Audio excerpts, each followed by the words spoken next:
Okay, my name is Joshua Changwony. I will be taking you through this session. Thank you very much for that successful breakaway groups and the respective discussions. We'll be compiling the outcome of those groups and then share with the participants. But now we are on our last session where we are looking on our civil society strategy and the approach to this discussion. This is just one thematic area on devolution. I think there are other 9 areas, 8 key ones, and there are issues around commissions and cross-cutting issues in the report.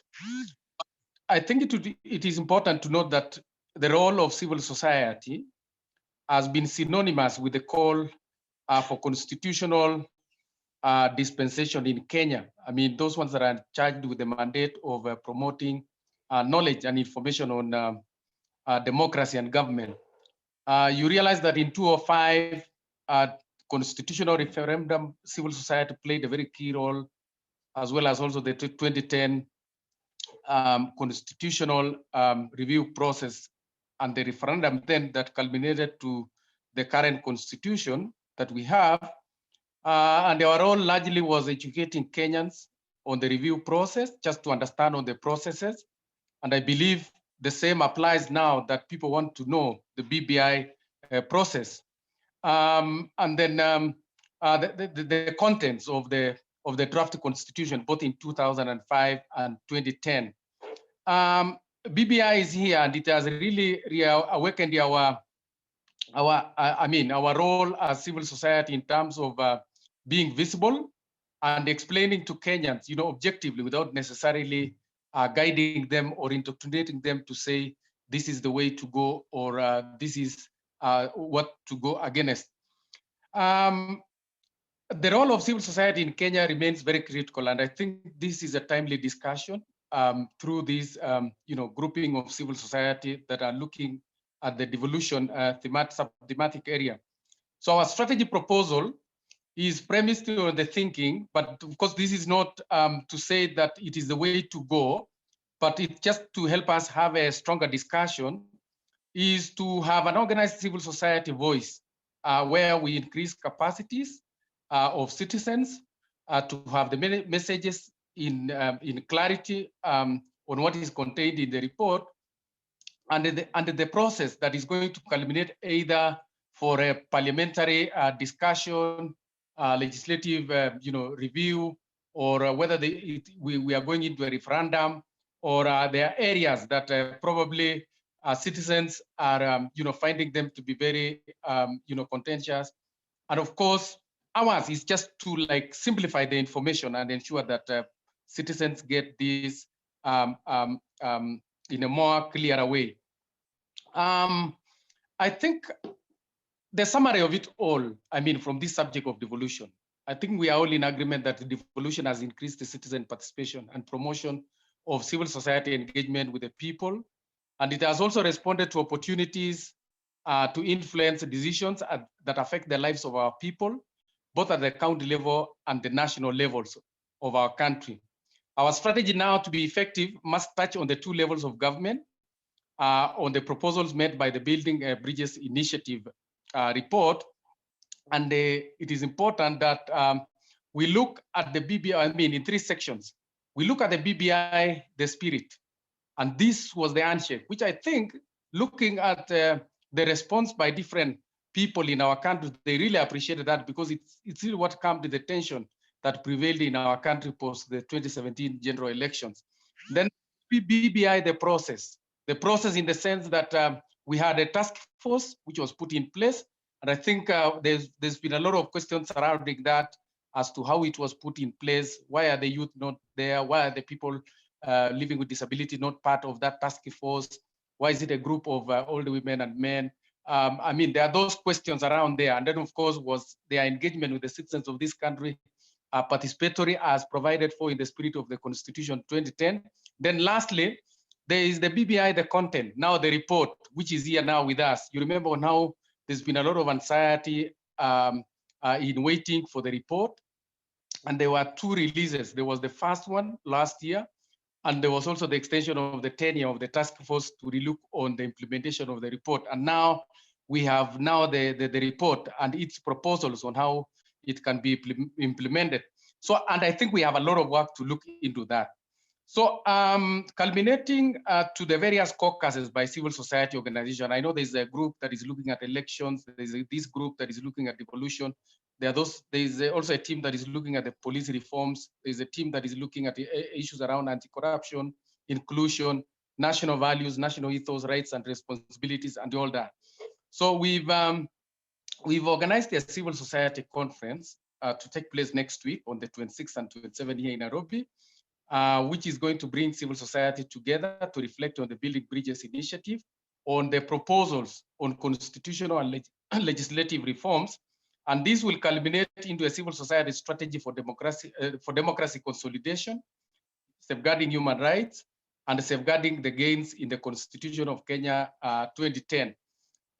We will also dissect on the BBI, the spirit, which is the handshake, the BBI, the process, which is the task force, and BBI, the content, which is the report that is with us. So as civil society organizations, I think there is need for a serious lobbying and mobilization of popular participation in governance by the citizens of this country. Civil society to provide oversight, as well as also checks and balances. And our role, cannot be wished away, even in terms of championing those people who feel that they have been left out, because this is a national process. The Constitution is supreme. I mean, so Article 1, sovereignty, it belongs to the people. So safeguarding such kind of, powerful ruling by our Constitution. And I think we will be exploring on workable avenues to safeguard devolution and the other gains in the 2010 Constitution in respect to what the report is saying. And I think for purposes of devolution, I think the strategy and the approach will need to at engagement with the county assemblies, either directly or through the county assemblies forum, because this report, or rather after the signatures have been collected, the county assemblies will be playing a very, very critical role. Will they be county assemblies that will have been influenced in advance, or will they be county assemblies that will live to the true spirit of representation of the people at the grassroots? So I think we have a role there as civil society organizations to put a check and balance. Then secondly, engagement with the county governors, either through the regional economic blocks, because they're actively engaged in that, or through the Council of Governors. And I think that those are frameworks that we need to build a relationship in terms of how we can present ideas, and of course, what we feel needs to be rectified. Then thirdly, engagement with Parliament, because Parliament is engaged with amendments, making or repeal of laws. And we have two houses in our Parliament, the National Assembly and the Senate. So I think we will be key to look into the two houses. And then fourthly, engagement with the Ministry of Devolution, because they are charged with the welfare of devolved units of government.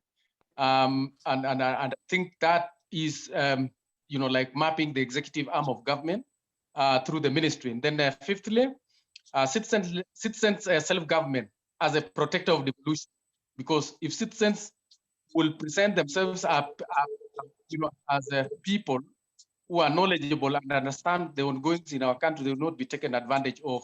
But now that will need us now, civil society, to provide civic engagement and the education on constitutional reform processes and the Wanjiku's power. What power does the citizen have in all this?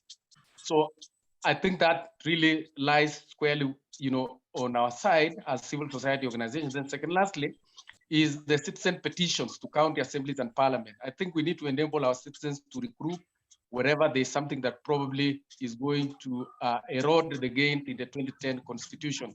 Then lastly, I think civil society organizations, which this has been tested before, is diplomacy and negotiations, the power of persuasion through proactive round tables within, our reach of institutions of governance. It could be constitutional commissions, It could be, the parliamentary committees that we have in our country at the national level or at the county level. And then I think this is, a space for collecting views, collecting, information from our peer civil society leaders, so that at least we come up with a formidable roadmap on how we can also contribute towards enriching democracy and governance in our country. And I think, in the next 15 minutes, we'll be taking, any observation, any views from the participants on how further we can enrich our strategy and the approach as we move forward towards engaging, on the demand side and the supply side of governance in our country. Thank you. So maybe by show of hands, by indicating, raising up your arm through the chat section, we can give people to make also contributions towards on how we can enrich this.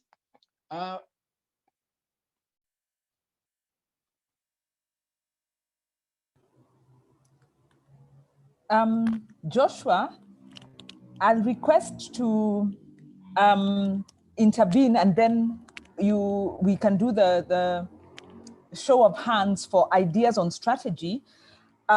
Just to reiterate what Joshua has said, which is that CRECO, which is, is convening this meeting next week that will look at the political engagement. This process that we have started will feed into that, but this process will continue the technical engagement, because here we've had a very technical conversation.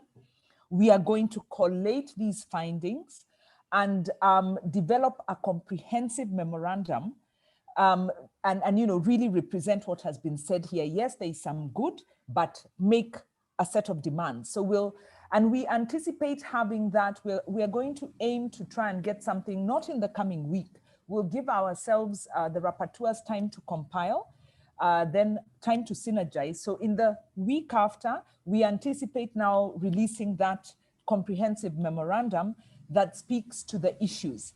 But, like Joshua said, there is this other political process that will be spearheaded that can inform, and we hope these processes will go together, so that once we have our comprehensive memorandum, we also need to think through how do we get it to the political actors. So that is, I just wanted to align expectation with regard to where we go from here. And I can see we're a bit ahead of time. And so I'll actually ask Joshua. Joshua, how would you like this to go? Would you like us to give the opportunity for 1, 2, 3 recommendations into the strategy? And once we hear those, we are then actually, we have our experts still with us. They may have some insights coming in from the groups, upon which then we can agree to close, having had a very good use of time this morning, with the expectation that we will possibly convene again, depending on what comes out. It might be for the press conference, it might be for further deliberation. So, really asking that we all remain open to engagement. So if there's any additional reflections in terms of strategy on top of what Joshua has said, or in support of what he said, that can inform this process, we would love to hear from you. Thank you.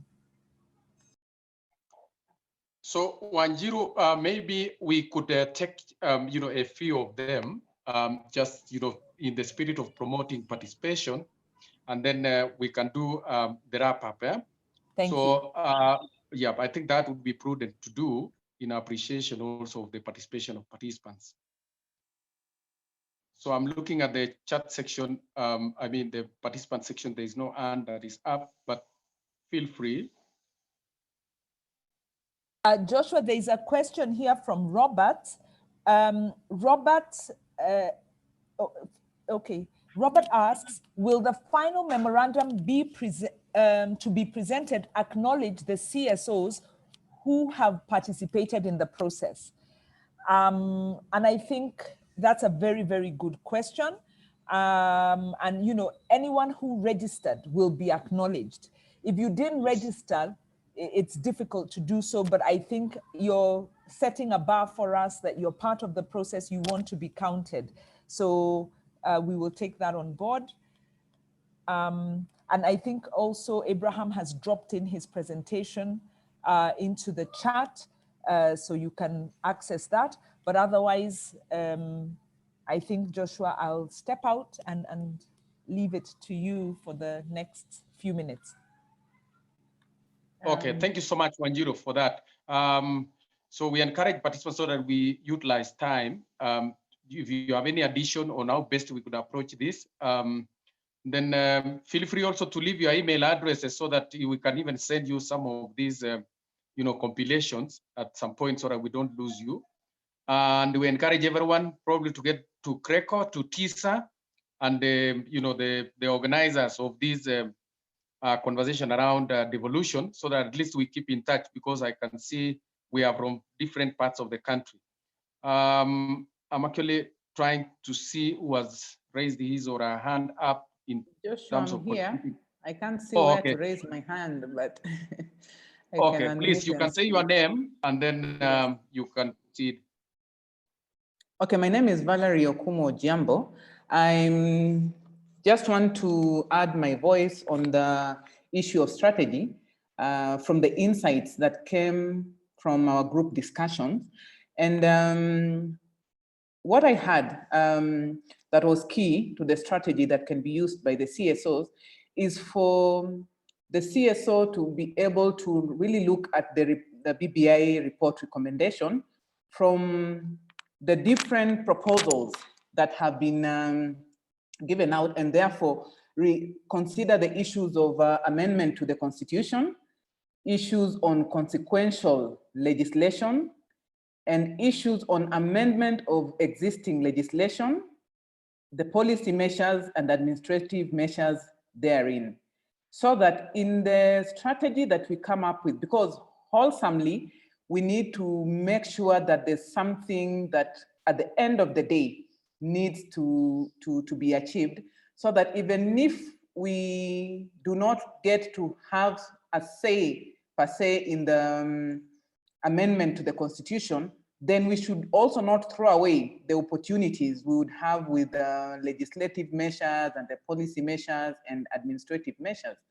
And to that extent, it was proposed that CSOs could organize to hold government to the policy proposals out there, and to make sure that the legislative proposals do not claw back on the provisions of the Constitution, because this again is an opening where we could drop the ball for devolution or any other proposals that are there. So I think in our strategy, we must isolate those issues in their specific categories and consider how we are going to engage with the government on the same. Thank you. Thank you, Valerie. That is great. That is good. But I'm not seeing any participant raising their hand. Or Paul Odongo. Can see Paul. Sure. Paul, you. Yeah. This is Isaac Gikonyo from the Center for Multi-Party Democracy.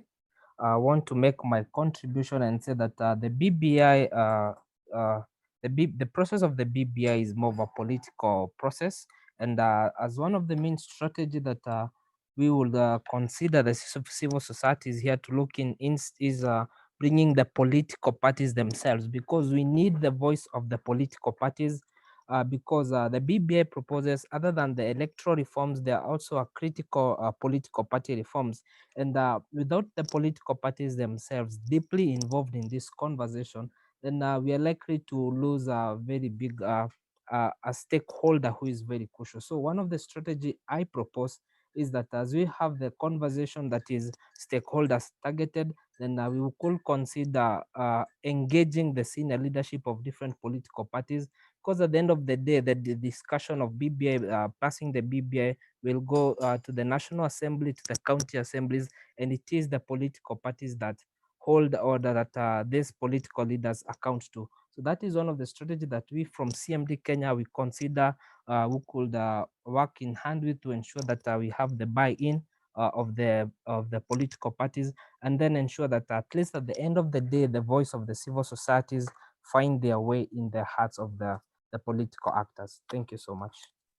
Thank you, Isaac. That is useful. I think we are not even included that, but we know CMD is coming for the conference next week. Odongo, I can see your hand is up. Please take over. Hello. Hello. Yes, we can hear you, Odongo. This one, I'm using Paul's phone. We are sharing the line. My concern is that given the way the handlers of BBI are adamant that even a full stop will not be changed, how are we sure that our recommendations will be taken on board? Then two, will it be wise for the civil society to push for this exercise to be done after elections when everybody is sober? Because for now, it's like everybody has taken stands. Thank you. That's an observation. Chris Owala, and then Albert Malobe after Chris. Thanks a lot, my friend. Mine is one goes to Professor Dr. Mukangi. I heard him saying that we don't need to put county to account on how money before money goes to them, because the national government is also looting. I wanted to differ a bit and say that if that could be the beginning of reducing corruption for service delivery, then I don't have a problem with it. Two, looking at our role as civil society, I tend to think at times we take hardliner position for no reason. I tend to think at this juncture, is there what we can we engage this process and get something good out of it, rather than at times taking a position to oppose or to propose. I tend to think we need to be in a way sober, look at how do we influence it without taking a position that will be labeled pro or against, so that our views, our voices are not drawn. To me, that's my thinking, so that we don't confront, but we engage. Thank you. That's great. Thank you so much for that input. Maloba?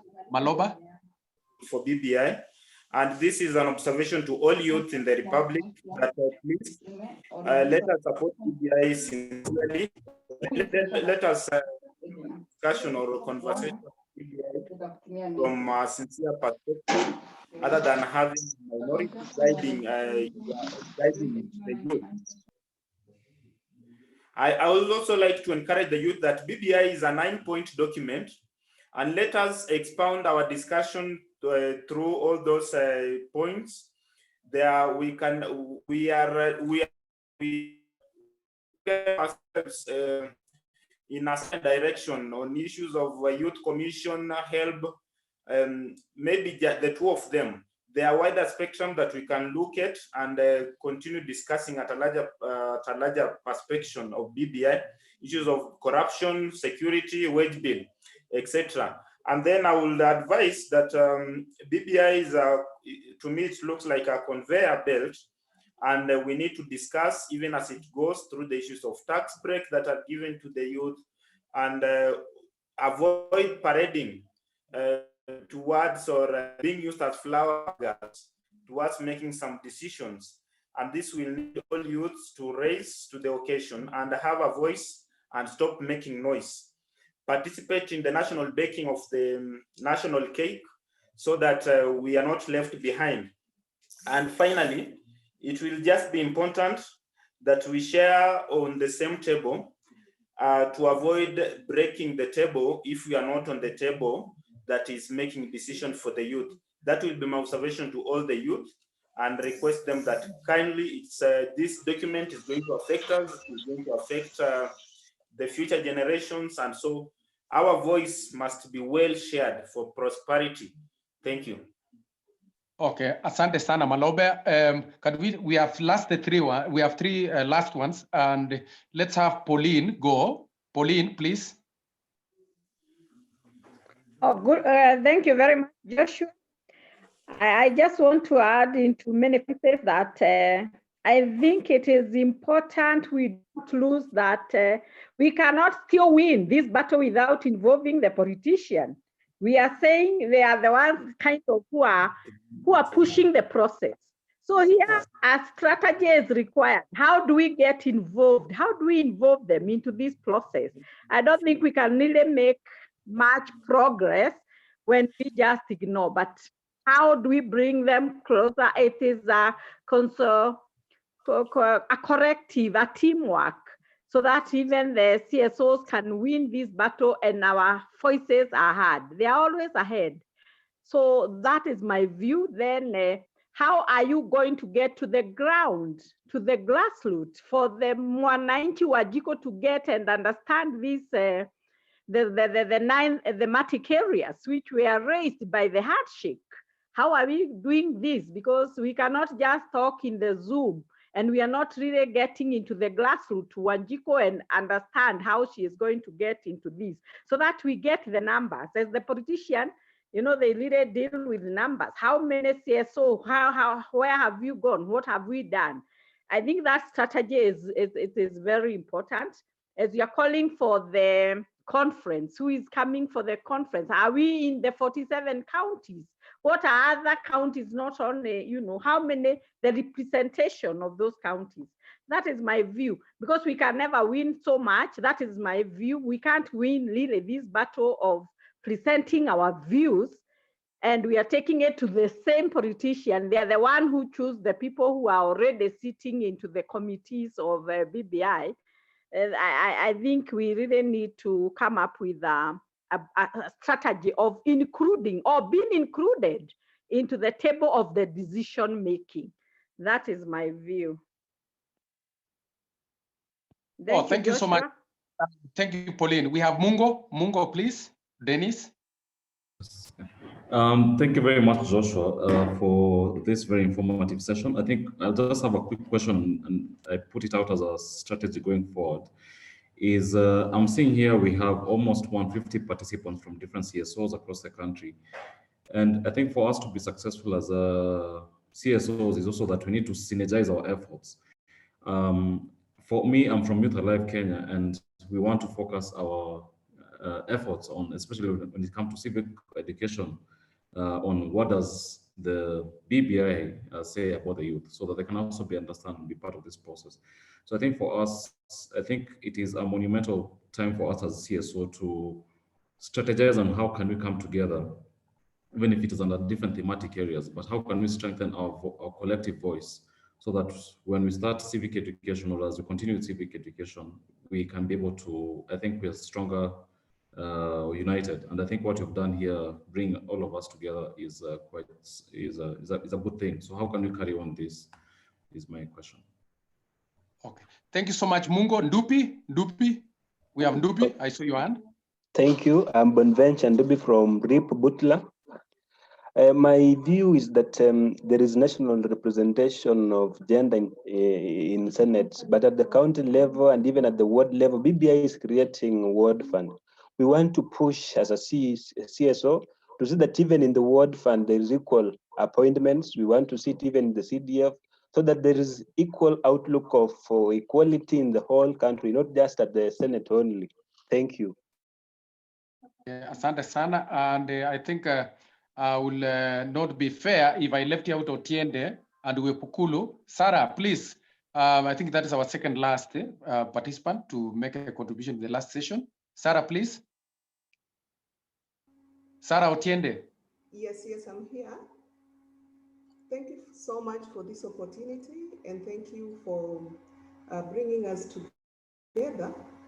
My concern also, as a person who works in the grassroots level, I work for Namlolwe, a radio station, a station that broadcasts in Luo. I feel that the people at the grassroots level are not, they're not aware of what is going on, especially with the instinct that as long as our leaders have read the report for us, we are good to go. So they are not actually sure of what is in the report if you compare to us who are a bit enlightened and know what is there.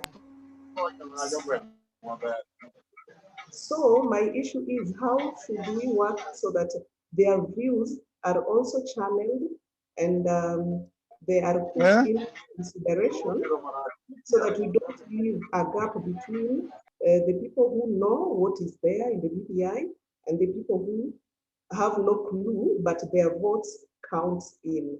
So that is my issue. We should see a way that we put together to avoid the gap that is there. Thank you so much. Okay, asante sana. Wepukulu, please. I'm extending this by like 3 minutes, but Wepukulu. Hello. Yes, Hello. Wepukulu, we can hear you. Quick one, yes. Thank you. I'm Kenneth Wepuhulu of Kenya Online News. Okay, my issue and concern is, given the tough economic times that are facing the country due to the coronavirus, is it possible that we talk about this BBI and the referendum being postponed for some time, because the 14 billion I'm looking at it's a lot of money which can be used to maybe empower and do other programs. That's my concern. Thank you. Kept it short, and I think you've done favors. Let's give the last one, which is Eunice Wanjala. Eunice, please, because I saw your hand, and I don't want to leave you out. Yep. Okay, thank you. Hi, my contribution is that we have to create a good rapport with the government, because I used to think that we are evil society. So we have to demystify the word evil society and be considered as partners in building Kenya. Thank you for listening. Okay, asante sana, Eunice. So I think at this moment, we'll take this over to the conference, because I think there's a lot of conversation around the preparations and taking these views, consolidating views from different, sub-cluster themes of civil society organizations. And I think at this juncture, let me take to Wanjiru Gikonyo to wrap up this session. Over to you, Wanjiru. Thank you so much, Joshua. And the vote of thanks is not my job, but I'll appreciate you. And just as we close that session, I'd like to note that, yes, George Awala had dropped something in the chat. I think this was also, he also got to present it. There are many comments coming in. I've lost the ones. There was, I think, Mariam, who was recommending that civil society needs to do a press statement on whatever comes out of this conversation. Yes, Mariam Abdallah talking about time is of the essence. We need to move fast. If we are to have a stand, it should be done as soon as possible. Can civil society do a national press conference after having a proper way of engagement on issues that are addressed? So I think that's a very actionable output of this conversation. We collate a reasoned and well-supported position and share that on a national platform. There was also another one, but now I'm having just a little bit of problem scrolling because there's a lot coming through, so you'll excuse me. I really like the last round, and it's interesting that Youth Alive were talking about civil society synergies, the need for civic education.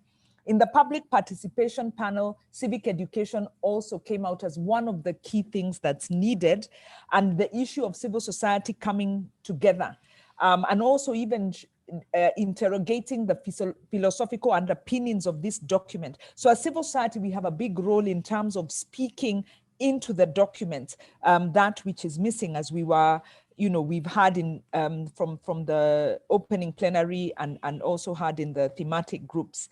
And I like that we are being given strategies of how we need to work thematically. And when we talk about civic education, it starts with ourselves. And I think what is very clear is we've had a wonderful conversation today. However, we haven't, because we broke into thematic groups and the information is all over, we need to come back to deepen understanding. And one of the issues actually that came up is this issue of the Ward Development Fund. And there's a need to understand the politics behind the funds and as civil society for us to say, okay, if we're talking about devolution, what is the proper place of funds? Because the Ward Development Fund looks like a very good proposal, but really it's masking a lot of other issues. And there's a way we need to speak into the fund so that if there are funds, where are they created and for what purpose and how do they align to devolution? I also very much like one of the last comments on the COVID situation. 1.8 million Kenyans have lost their livelihoods. Kenyans have taken 245 billion in online borrowing on the Safaricom app. And the borrowing last year was 68 billion. So Kenyans are borrowing because they're in financial distress. And really, is this the time to have this conversation? So that is also something that we will speak to in our statement. I believe religious leaders spoke to that. And 14 billion. Yesterday, we got news that the government has asked for debt relief of 75 billion. Can you really ask for debt relief of 75 billion and then spend 14 billion on a referendum? We saw in America very fractious election, but what they did is they put the referendum questions in with the election.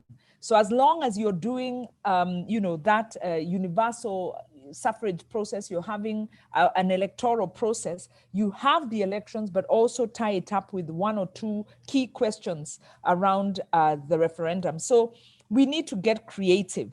And then my last reflection before I move to closing is, Eunice, the Oxfam have produced a very, very useful report. And it's the comment you made about the evil society, that we are being viewed as the evil society. And what this report looks at is the trend across the world for the demonization of civil society. So what has happened in Kenya is not unique to Kenya. And this report goes on to say that there are interests around why you must demonize civil society, because civil society is pushing for human rights-based approach, inclusion, accountability. And there are global as well as local interests, and there are economic interests that do not want these issues, do not favor a human rights-based paradigm. So we need to understand what are the forces we are fighting. There are some that we can see, there are others we cannot see. And the demonization of civil society is that the solution is not to get into bed with government or convince government we are so good. It's really to say, these are the principles that provide sustainable development and a sustainable way of Kenya coming together to build its nationhood. These are the principles, and we are ready to engage with anybody who embraces the principles. So let us educate ourselves. Let us not be cowed. Let us not be absent, because we must confess we have been absent. Let us re-engage politically, but for us, we say, even as we engage with the politicians, we do it with evidence. We do it to promote the philosophy of human rights-based inclusion and the principles of the Constitution. So thank you so much for that. And just before I ask Job Manani of Uraia to close us, I wish to acknowledge the support given by Uraia, Transparency International, and Tisa in terms of financial support to cover some of the expenses around this forum. I should have done this at the opening, just to appreciate that support has been very instrumental in us being here today. And I'll reiterate once again, once we collate the findings, we will share them back with you. We will also share back the various reports that come out of here once we are, and we'll make a decision on how some of them are ready to be shared, some need to be collated. But then also we will aim towards a press statement, and we will then aim towards a more structured engagement. So what I can say conclusively is this is our first conversation. It is us coming together to hear each other, to understand, are we seeing the same thing? And from this conversation, we can see things are not well, but we also see there's an opportunity, and we are ready to come together to change how we've been working and step up our engagement so that we can take back this space and take back and ensure we protect the Constitution. So I'd like to end there and invite Job Manani of Uraia to please take us through the vote of thanks. Job? Thank you. Thank you for this. I think mine is to appreciate all of us who made time for this and the discussants who have been able to take us through all these rich discussions. And one thing that I'm picking from the conversations that we were having, be it from the groups that we were in the plenary, is that there is still a critical role, or there is a critical contribution that civil society organizations need to make to the discussion that is ongoing. And it is a good start for all of us.